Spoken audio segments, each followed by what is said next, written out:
Yeah.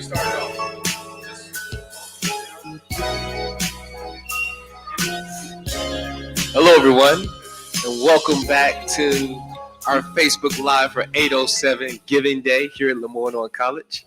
I have the privilege here to do a little bit of interviewing with someone that I know very well who has a great LOC story that we're all eager to hear about. So I'm here with my dad, Myron Lowry, class of 1968, former trustee, former city councilman, former interim mayor, now city court clerk, amongst other things. So, Dad, how you doing? I love you, son. Thank you so much. We are doing great. And we want the public out there who are watching to also give to LeMoyne-Owen College. You know, our stories are different. I came here on a Greyhound bus from Columbus, Ohio, with 2 pork chop sandwiches. Didn't know a soul in this city. Stayed on Walker Avenue with the family. And I loved this school. And when I graduated, I made sure that you came here as well. Yeah, you did. Yeah. So, you know, without LeMoyne-Owen, where would we be?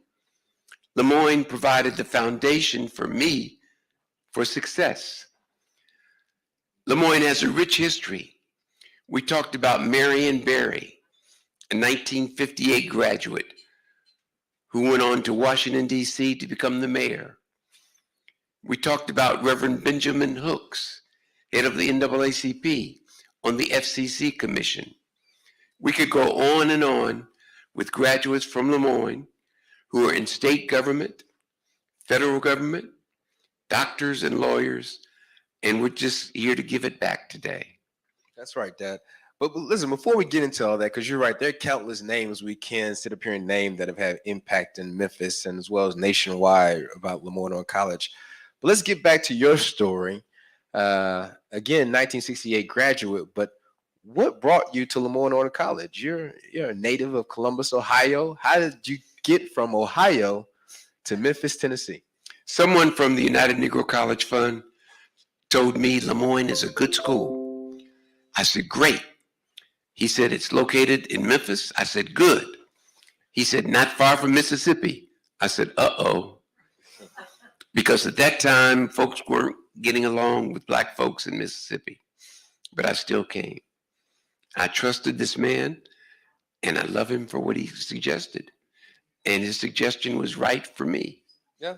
And, you know, I can only imagine about, during those times in the, early to late 60s when you're making a decision as far as coming from what we consider to be up north down to the south. And then also now you're here doing obviously one of the most influential times in our history with the assassination of Dr. King. Talk to me about that, about you being a college senior during that time, that happening right here in Memphis, Tennessee. I was in the student center upstairs watching television when CBS News came on and said, Dr. King has been assassinated in Memphis. And right after that was on, we started hearing police sirens around the city. They just were running with their sirens to try to get people to stay off the streets. Other cities went to rioting. Memphis, not as much. There was a riot for the march, but not as much right after he was killed. So I was here at LeMoyne, and that's where I found out about it. So I would never forget that moment. And I wonder if that has a correlation of the impact that your class has had on LeMoyne-Owen College. It's no secret that the class of 1968 continues to give and be very active, even as you all mature in your life's walk. Do you think that had an impact on why that class is so influential to LeMoyne-Owen College? I think it did. You know, I could give you a dozen names: Clarence Christian, Janice Hill Williams, many, many others, Anita Curry Jackson, folks who've been active in the community, giving back to this community because of what they learned here at LeMoyne. We all know that we wouldn't be anywhere without a college education and without the foundation that LeMoyne gave us right here. So I'm happy to come back on this 807 Giving Day to give a little bit back and to bring you with me. Good. Now, how did you get here? Tell your story. Yeah, so it's funny. If you'd have told me I was coming to LeMoyne-Owen College back in high school or younger, I probably would have laughed at you. I didn't know. You did laugh at I me. did. They probably would have. So growing up in Atlanta, born in Memphis, but was living with my mother in Atlanta, Georgia, and was playing basketball, and I wanted to play college basketball as well. So was playing for a pretty good team at the time in high school. We were number 2 in the state. And let my dad know that, and started getting some little bit of letters from smaller schools, things of that nature. And my dad was like, "You need to come to LeMoyne-Owen College and take a look there." And I'll never forget coming on a visit. I went to the gym when the team was playing, and went to practice with the team, and with my high school jersey on. Went and hit a couple shots. And another man I'll always be appreciative of is the great coach Jerry Johnson. He brought me in his office and said, in my best Jerry Johnson impression, "Shoot, kid, come on in here. I got too many guards, but you can shoot a little bit, and let me see what I can do for you." And so I always remember that day that Coach Jerry Johnson gave me an opportunity to play. Just be a part of the team, actually, because the first year I didn't redshirted. I took the stats like some other great folks done in our day. You've done that. That's where I started as a statistician. You did that, and so did the great Robert Lipscomb, who's also an esteemed alum from this college. But that's how I got here, and was able to bring some folks with me as well. I had a good friend of mine that came with me, and met some of the best friends that I have to this day here, and they had an impact on my life, and was grateful for the opportunity to play basketball because I got a chance to travel and see all the other HBCUs in the area. And then from there, got involved in student government. You were involved in student government. You didn't mention that as well. SGA president. Yeah, so was I. So, it's funny how those things correlate together and has your impact on how you want to have impact not only on the school, but on the community. And I knew once I graduated that I wanted to do everything I could to help LeMoyne to continue to succeed and to be the beacon of light that it is, and have the impact not only on the South Memphis community, but the Memphis community. Our lives have paralleled in so many ways. You are now on the board of trustees at LeMoyne-Owen College at such a young age. I was on the board. And I'm just grateful that you followed in my footsteps because you knew they were the right way to go. That's right.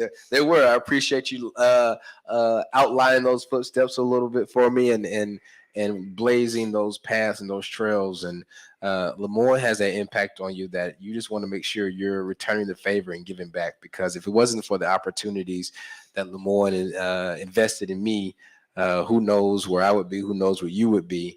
So even in being involved in the National Alumni Association, the local Alumni Association, as well as trustee board, you just want to make sure that LeMoyne continues on its trajectory. And we're going to be there. We're going there right now. We love the direction we're going in now. It's only for great things in the future. And so you've led a path for that. But let me ask you, because, we talk about giving, it's 807 Giving Day. It's about giving back. You made sure that you helped create some events to do some of those things to have an impact. We'll talk about the Martin Luther King Day prayer breakfast. We have a New Year's Day prayer breakfast and jazz brunch that you do. So talk to how you made sure those events kind of correlate in your giving. When I was president of the National Alumni, we were looking for ways to raise money. So I helped to start the Martin Luther King Jr. prayer breakfast.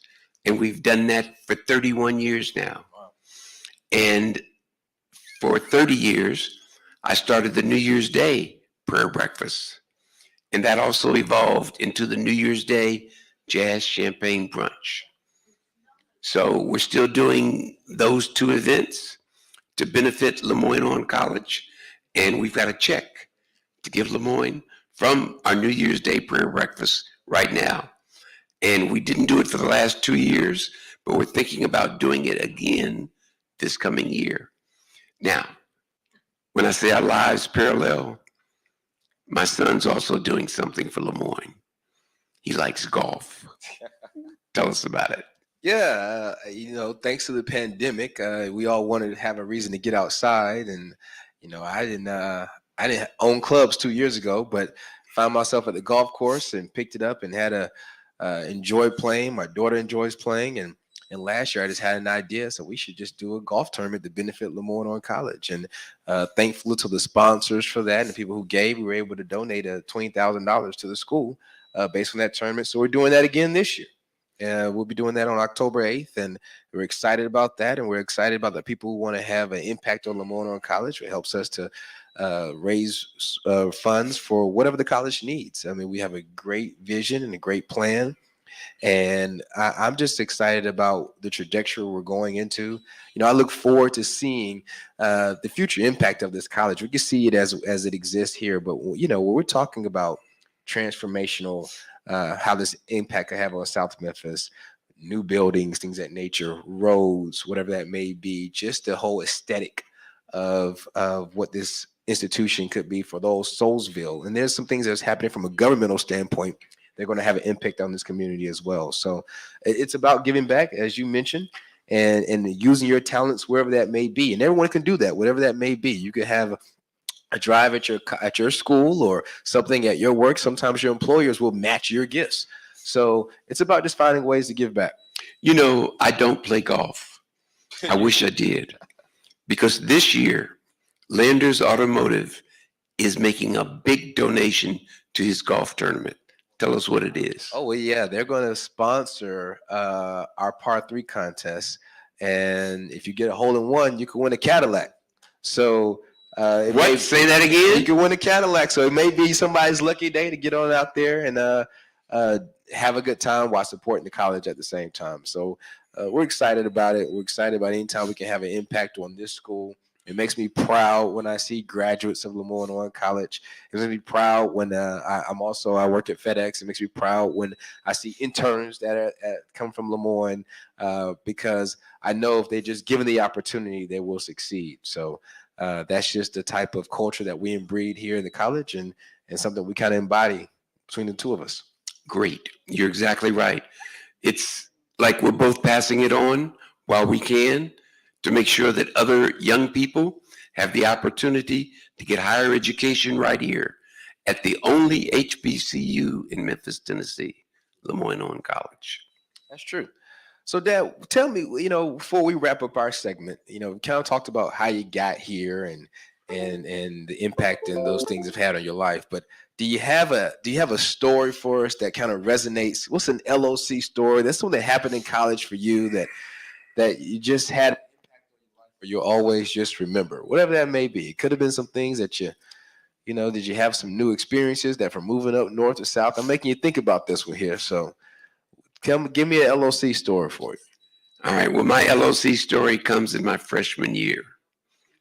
I could not dance. And I knew that when I went to a new city, nobody knew that.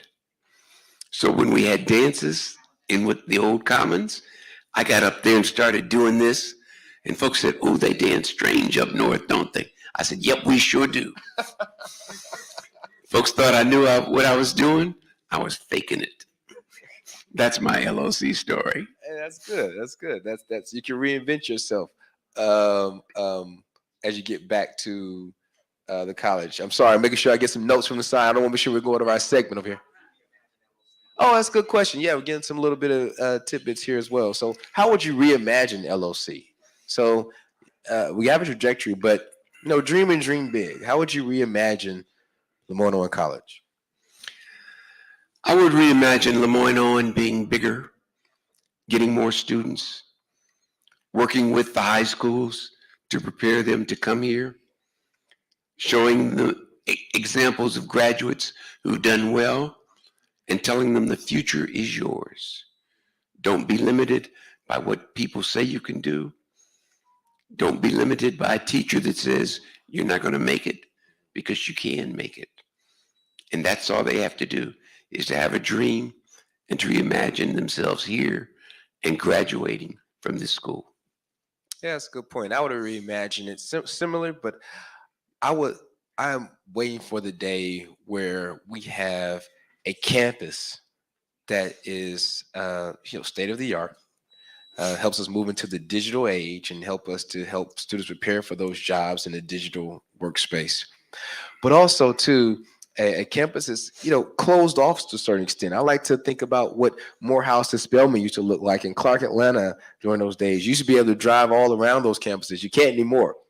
The AU Center is closed off because within that's a campus within itself. Mm-hmm. And I love to see that for LeMoyne-Owen College in Soulsville, to where this campus is closed off to a certain extent. It helps people have more walkable things of that nature, more activities for our students, larger buildings for our students, a new wellness center, a new gym, all those things that are part of the college experience. So that's what I reimagine for LOC. I look forward to us getting there.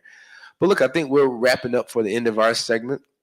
Dad, Myron Lowry, thank you for your time. Thank you for all the things you've done. Thank you for the college. And we do have a check that we want to present here for today. So if someone can help me out and give that, and Dad, you can stay seated, and I'll come right here and kind of hold it with you. But again, today we'd like to give $1,000. For 807 Day. We know it's not increments of 807, but hey, it's a good round number. It's helping us get to our overall goal that the president has for us today. So, Dad, thank you for your part. and yours too. Thank you so much, and I appreciate everything for the college. And look forward to talking with you soon. Hopefully, see you All at the right. reception later tonight. Take care, everybody.